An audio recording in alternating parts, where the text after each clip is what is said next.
खैरियत पूछते हैं, ये कोई खैरियत के खा नहीं होते। मेरा बस चले तो मैं खैरियत पूछने वाली बातों पर इस पर पूरी तरह से पाबंदी लगा दूं। न जब आप मुखलिसी नहीं है, किसी की मदद ही नहीं कर सकते, तो फिर आप पूछने वाले कौन होते हैं? खैरियत है, आप मजाक उड़ाने के लिए पूछ रहे हैं। बंदा बता दे मैं परेशान हूं, आप फिर उससे बात करना बंद कर देते हैं। गरीबों की रिश्तेदारी बड़ी कमजोर होती है, मालदारों के बड़े रिश्तेदार होते हैं। बुरा ना मानिएगा आप। तो अब कोई पूछता है क्या हाल है, तो अब उसको ना बताओ, वो कोई मुखलिस नहीं है। मेरे शेख मुहियुद्दीन अब्दुल कादिर जीलानी गौसुल आजम फरमाते हैं, सबको हाल बताओगे तो बेहाल हो जाओगे, हाल उसे बताओ जो हाल बदल सकता है। और वो कौन है? वो अल्लाह है। कौन है वो? जब कोई परेशानी आए तो मेरे शेख फरमाते अल्लाह को परेशानियां बताओ, अल्लाह से मोहब्बत तुम्हारी बढ़ेगी। क्या बढ़ेगी बोलो? अल्लाह से मोहब्बत तुम्हारी। और फरमाते अगर अल्लाह की शिकायत ही करनी है तो उससे करो अल्लाह की शिकायत जो अल्लाह से ज्यादा मेहरबान मिले। वो तो कोई है। तो फिर ये गर्मी के चर्चे क्यों है? अगर गर्मी का मौसम न गुजरे तो ऐसी बीमारियां वजूद में आए कि जिनका कोई इलाज ना हो। पसीना आना कितना जरूरी है। मगर मौलाना रूम कहते हैं ये जो नाशुक्रा है गर्मी से शुरू होता है, और कहता है गर्मी बड़ी हो रही है। आपस में बात करते हैं गर्मी, अरे इससे कोई फायदा फर्क पड़ रहा है कोई? गर्मी बड़ी हो रही है, फिर कहेगा सर्दी बड़ी हो रही है, फिर कहेगा बरसात बड़ी हो रही है। किसी मौके पर इसको सुकून नहीं है। ये नाशुक्रा इसी हाल में जिंदा रहता है, इसी हाल में मर जाता है। हजरत गौसुल आजम फरमाते हैं एक अल्लाह का वली था, वो बिल्कुल बीच समंदर में रहता था, उसको आइलैंड कहते हैं। फरमाते एक दिन बारिश हो रही तो वो दिल में उसने सोचा या अल्लाह ये बारिश की यहाँ तो जरूरत नहीं है, तो समंदर ही है, बारिश तो बस्ती में होनी चाहिए। अल्लाह ने उसे मकबूल को मरदूद बना दिया। वो अर्श देख लेता था बैठ के जमीन पे, मगर उसके बाद अंधा ही हो गया। उसकी विलायत छीन ली अल्लाह ने। मेरे गौसुल आजम फरमाते मौसमों पर एतराज ये अल्लाह पर एतराज है। फिर एक हदीस कोट करते हैं, फरमाते मदीने में हवा बड़ी तेज चल रही थी, तो एक सहाबी ने सिर्फ इतना कहा हवा बड़ी तेज चल रही है। हुजूर ने फरमाया ऐसे ना कहो, यूं कहो मेरा रब चला रहा है तो हवा तेज चल रही है। तो कभी ना शुक्री इंशाअल्लाह ना शुक्री क्या कहेंगे हर हाल में अल्लाह का। ये मेरी बहनें इतनी बैठी हैं, मेरी बेटियां, अल्लाह इन सबको सलामत रखे, बड़ी नेक है ये। मर्द तो उठ के जाते भी, औरतें नहीं जाती। आज मुकाबला करता हूं मैं, औरतों को भी देख ही रहा हूं और मर्दों को भी देख रहा हूं, देखता हूं कौन कमजोर पड़ता है। आप में से कोई उठता है पहले या औरतों में से? ये बड़ी मजबूत है, अल्लाह ने बड़ा सब्र दिया है इन्हें। 9 महीने मुझे और आपको पेट में रखा है इन्होंने। आप मियां बीवी दोनों बैठे, ये किसी मियां की बात नहीं बयान कर रहा हूं कि जिन्हें तुमसे पैसे लेने के बाद फिर बरकत का ताबीज देना है। बरकत के ताबीज वो लिख रहे हैं जिनके खुद के घर में बरकत नहीं। तो अब उनकी घर की बात नहीं बता रहा हूं मैं, आपको अल्लाह की बात बता रहा हूं कि मियां बीवी दोनों घर में बैठे, कौन कौन, और अपने घर के आंगन में बैठ के कहे हम इस लायक नहीं है।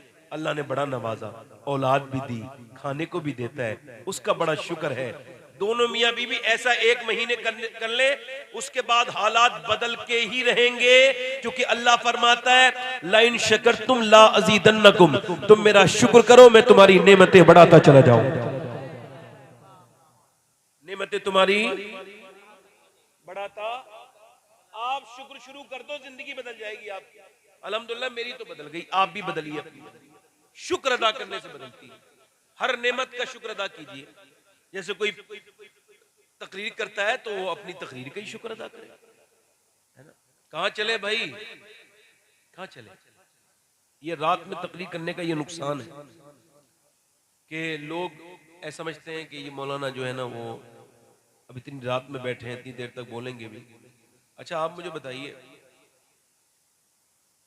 अरे ये तो मेरे पास ही आ रहा है, हंसो मत। आपको एक मसला बता देता हूं, जहां सादात बैठे हों, उलमा बैठे हों, वहां कहका लगा के हंसना जैसे आप हंसे हो, ये जिना करने से बदतर काम है, जिना से भी बुरा काम है।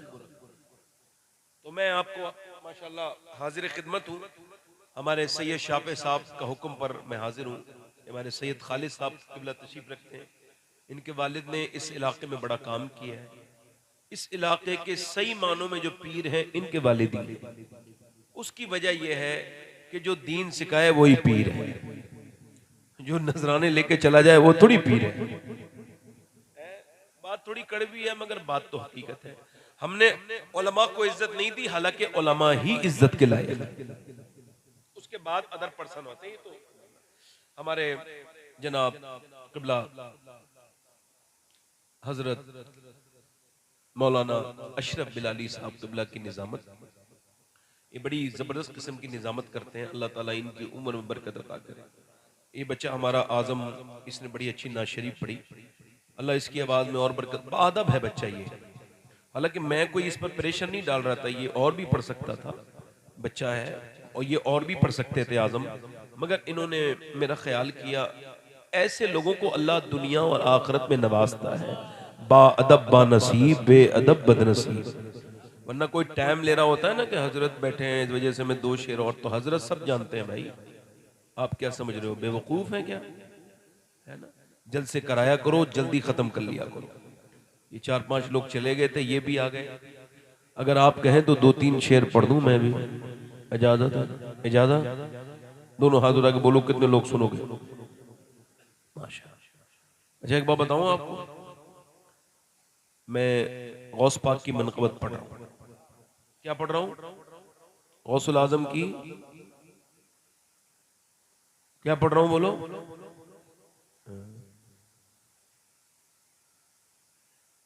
माशाल्लाह, और तुम्हें से कोई नहीं उठा, एक मर्द उठ के गया है। अल्लाह ताला उसको जल्दी से वापस लौटने की तौफीक अता फरमाए। तो पढ़ दूं 2-3 शेर? पढ़ दें? अच्छा एक बार बताऊं, सुभान अल्लाह कहने से 90 नेकियां मिलती हैं, पता है आपको? पता है कितनी मिलती हैं? और अम्मी अब्बा भी एक नेकी नहीं दे सकते क़यामत के दिन, अल्लाह 90 नेकियां दे रहा है। सुभान अल्लाह कहने से एक नफली हज का सवाब भी मिलता है। जरा जोर से तो बोलो सुभान अल्लाह।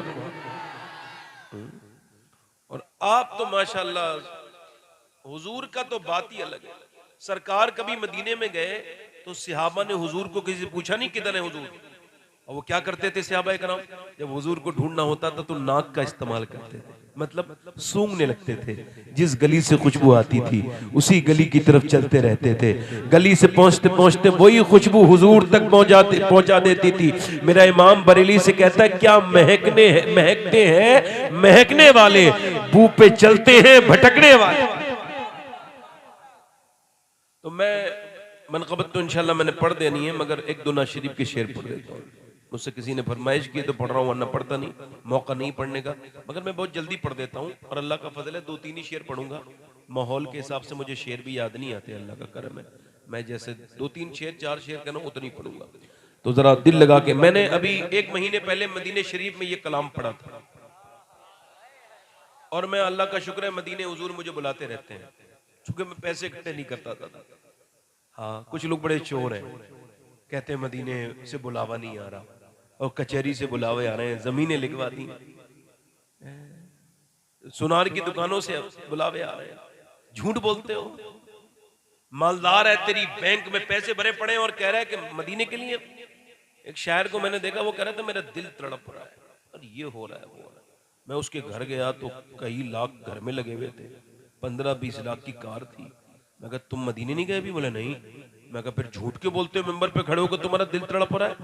तुम्हें मेंबर ही मिलता है झूठ बोलने के लिए? लगा तड़प तो रहा है। मैं कहा अगर तेरा दिल तड़पता ना तो तू यहाँ नहीं होता, ये कार नहीं खरीदता, पहले मदीना शरीफ जाता, हुजूर की बारगाह का दीदार। हाँ यार, क्या कई लोग मेरी बात बुरा मान के मदीने चले गए। मैं कह रहा हूं आप में से भी कोई बुरा मान जाए मेरी बात, जोर से तो बोलो यार। मुझे अभी एक आदमी मिला था मदीने में, रक्शे वाला, कह लगा मैं रक्शा चला के मदीने आया हूं, 12 साल रक्शा चलाया। कहते 10 रुपए 20 रुपए 50 100 रुपए ऐसे रोज जमा करता था। एक टूर वाले से मैंने कहा मुझे ले चलोगे? उसने कहा 60,000 रुपए का टूर है 15 दिन का।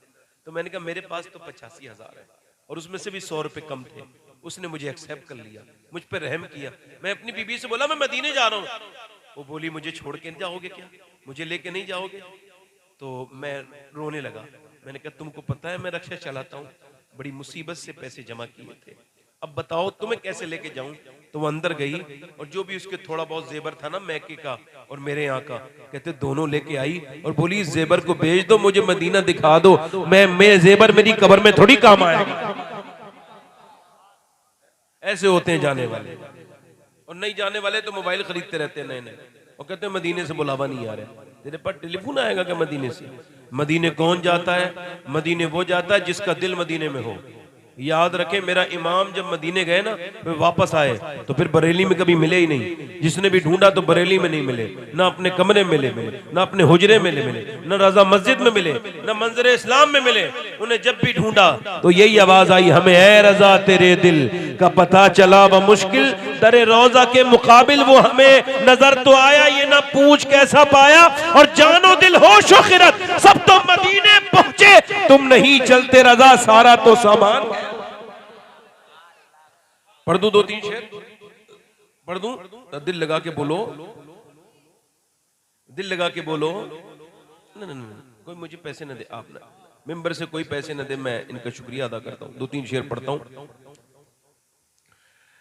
क्या बताऊं कि क्या मदीना है,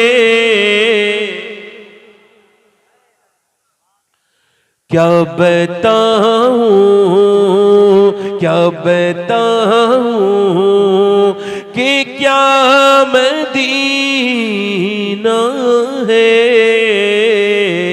क्या बताऊं, क्या बताऊं कि क्या मदीना है, क्या बताऊं कि क्या मदीना है, बस मेरा मुद्दा मदीना है, बस मेरा मुद्दा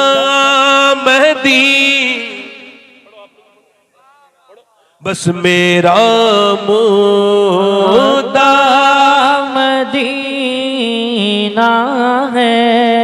पढ़ो, बस मेरा मुद्दा मदीना है।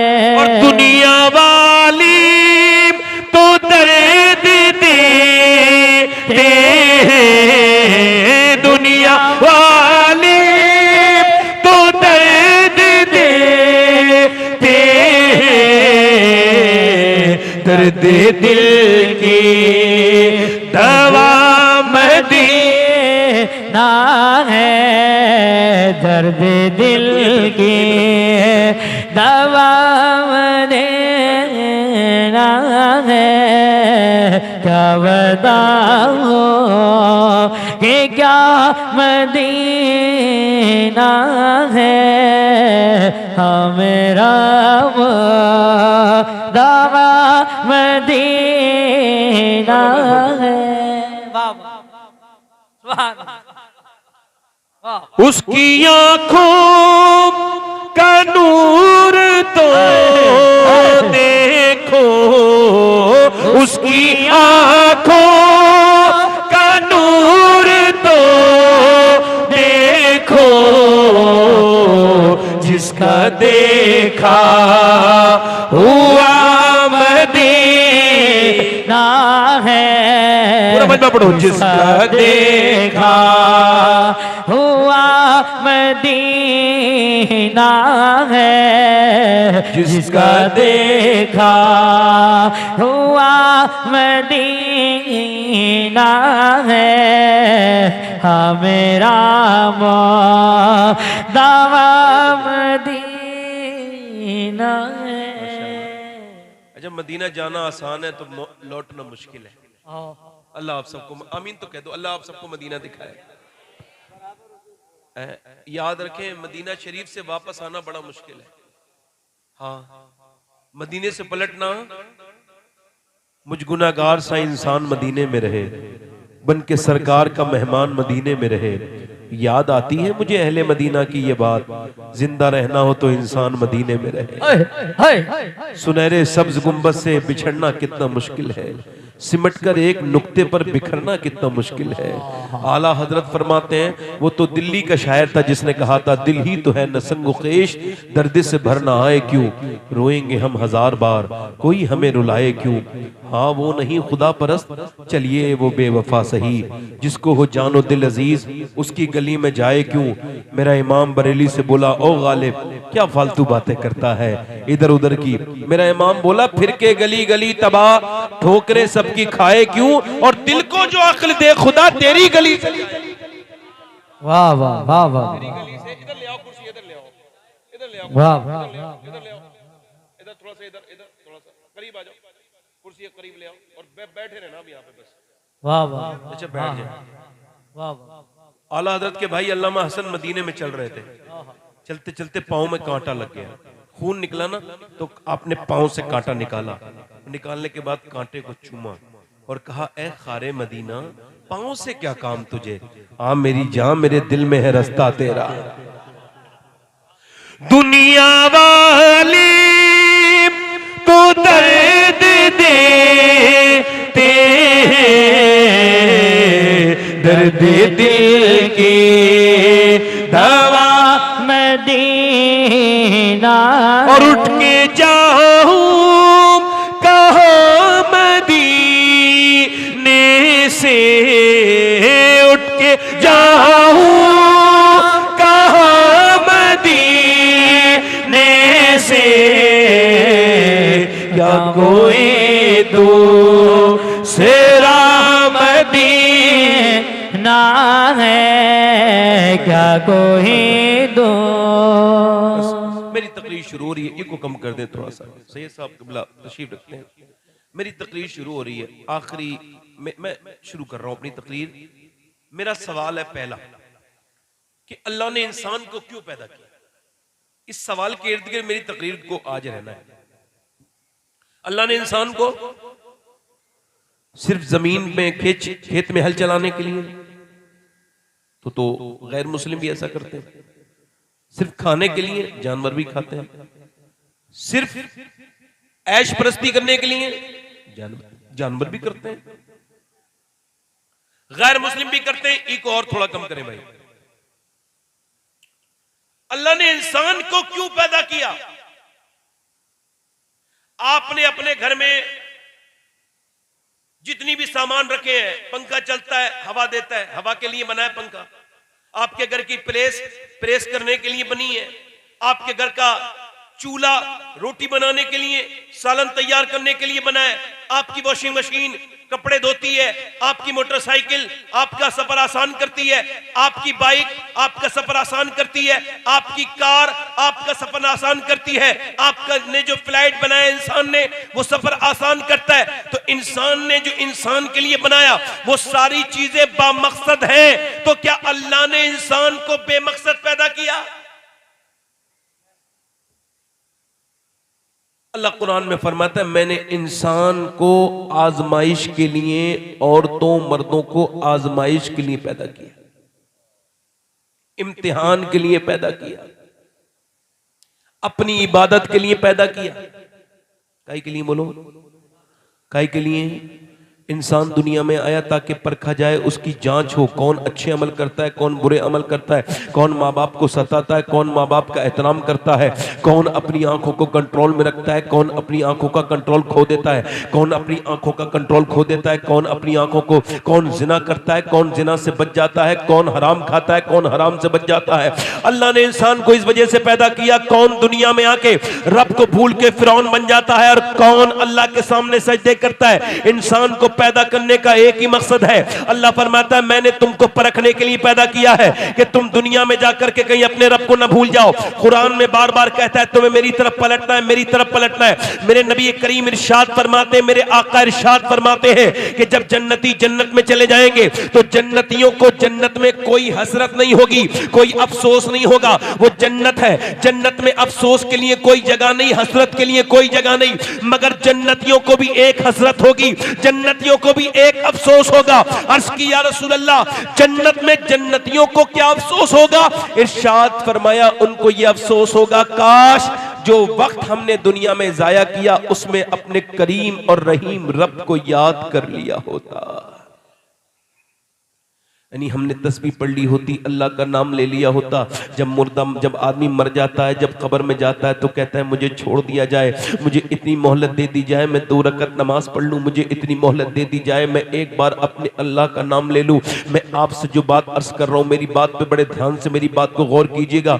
एक भी शख्स मेरी बात को जरा सा भी आप इधर उधर न ले जाएं, बड़े ध्यान से मेरी बात को सुनिए और गौर कीजिए। अल्लाह ने इंसान को अपनी इबादत के लिए पैदा किया। हुजूर फरमाते हैं जब दिन निकलता है तो कहता है ए इंसान मैं आज निकला हूं, आज के बाद फिर कभी नहीं आऊंगा, जो नेक अमल करने हैं तुझको कर ले। हमने देखा है एक आदमी को खबर पहुंची तेरा बाप इंतकाल के करीब है, वो दुबई से फ्लाई करके आया, दुबई से फ्लाइट पकड़ के आया दिल्ली में बहुत पैसों का अच्छा अर्जेंट में टिकट महंगा मिलता है, अर्जेंट में आया, फिर कार लेकर के आ गया अपने बाप के दरवाजे पर। जब वो दरवाजे पे पहुंचा तो बाप ने दम तोड़ दिया, बाप ने दम तोड़ दिया। अब वो अपने पैसे के ऊपर गुरूर करने वाला रोने लगा। किसी ने पूछा क्यों रोता है? कहने लगे इस वजह से कि मैंने अपने दोस्तों के साथ वक्त गुजारा, मैंने न जाने कितना वक्त अपना खराब किया है। आज सोच रहा हूं 10 मिनट होते तो आज मैं अपने बाप से 2 बातें कर लेता, मगर 10 मिनट की कीमत उससे पूछो जो दरवाजे पे आकर अपने बाप से बात अपने बाप से बात न कर सका। तवज्जो करें, मेरी और आपकी सांसें मौत की तरफ लेके जा रही हैं हमें। सुबह शाम रात दिन, इन्ना फी खल्क़िस समावाति वल अर्द वख्तिलाफिल लैली वन नहारी लआयातिल लिउलिल अलबाब। अल्लाह फरमाता है जब ये आयत नाजिल हुई, अम्मा आयशा फरमाती हुजूर का चेहरा सुर्ख हो गया। फिर हुजूर ने मुझसे कहा आयशा मैं अपने रब के हुजूर नमाज पढ़ना चाहता हूं। हुजूर इस आयत के बाद इतना रोए कि हुजूर की आंखों के आंसू घर के बाहर को जाने लगे।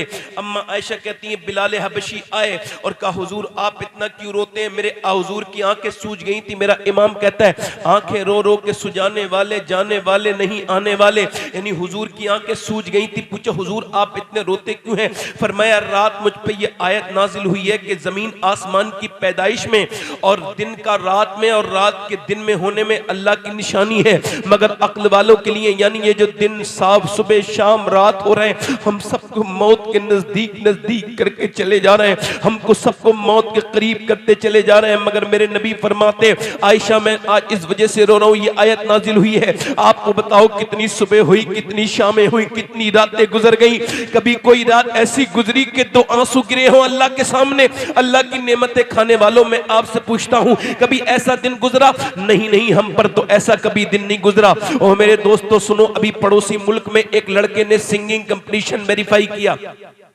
गाने का मुकाबला जीता और उसको एक मर्सिडीज गाड़ी मिली, फिर दूसरा जीता, फिर तीसरा जीता। पूरी दुनिया में बुलाया जाने लगा गाने के लिए। 19 साल की उम्र में 2 घर खरीद लिए, डॉलरों में पैसा आने लगा। 2 घर खरीदे, नौकर चाकर शोहरत पैसा दौलत सब कुछ, मगर गाते गाते 21 साल की उम्र हुई, 19 साल की उम्र में शादी हो गई, तबीयत बिगड़ गई। 22 साल की उम्र पता चला दोनों गुर्दे फेल हो गए। अब गुर्दे जब फेल हो गए अब गया खत्म कहानी।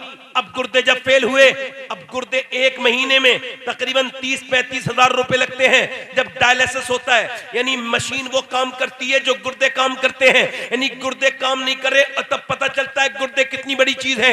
कभी आप में से कौन ऐसा आदमी है जिसने कहा हो अल्लाह तेरा शुक्र है मेरे गुर्दे अभी तक खराब नहीं हुए? न जाने कितने लोग डायलिसिस पर हैं, उनका खून एक हफ्ते में निकलता है फिर अंदर डाला जाता है, यानी मशीन वो काम करती है जो गुर्दे करते हैं। खैर उसको एक डायलिसिस हुआ, दूसरा डायलिसिस हुआ, उसका एक घर बिका, दूसरा घर बिका। उसके भाई ने रहम खा के अपना गुर्दा उसको दे दिया, अपना गुर्दा ऑपरेशन के जरिए अपने भाई को दे दिया, वो भी कामयाब ना हो सका। मौत के करीब जाने लगा, चेहरा काला होने लगा, सारा कुछ बिक गया, फकीर बन गया, भिखारी बन गया। कल तक शौहरतों का मालिक था, आज भिखारी फकीर बन गया। जरा गौर तो करो, जब वक्त अपना वक्त बदलता है, जब वक्त का मिजाज बदलता है तो बड़े बड़े शहंशाह को फकीर बना के रख देता है। वक्त ने आज तक किसी अमीर को नहीं छोड़ा। कोई अमीर अपनी अमीरी पे तकब्बुर न करे, कोई जवान अपनी जवानी पे तकब्बुर न करे, कोई औरत अपने हुस्न पे तकब्बुर न करे, बल्कि सजदे में जाके कहे ऐ अल्लाह सब तेरा ही करम है मेरे मालिक, मैं इस लायक नहीं हूं। अपनी नाक रगड़े अल्लाह के सामने कि सारी नेमतें तेरी दी हुई है मेरे मालिक, अगर तू न चाहे तो मेरे पास ये दौलतें ये नेमतें नहीं। क्योंकि जब ज़वाल आता है, हर उरूज को ज़वाल है। उसने फिरौन को नहीं छोड़ा, वक्त ने नमरूद को नहीं छोड़ा, वक्त ने हामान को नहीं छोड़ा, वक्त ने किसी दुनिया के ताकतवर को नहीं छोड़ा, वक्त ने यजीद को नहीं छोड़ा, न उनको छोड़ा था न हमें छोड़ेगी। न उस दौर का कोई फिरौन बचा था, न इस दौर का कोई फिरौन बचे।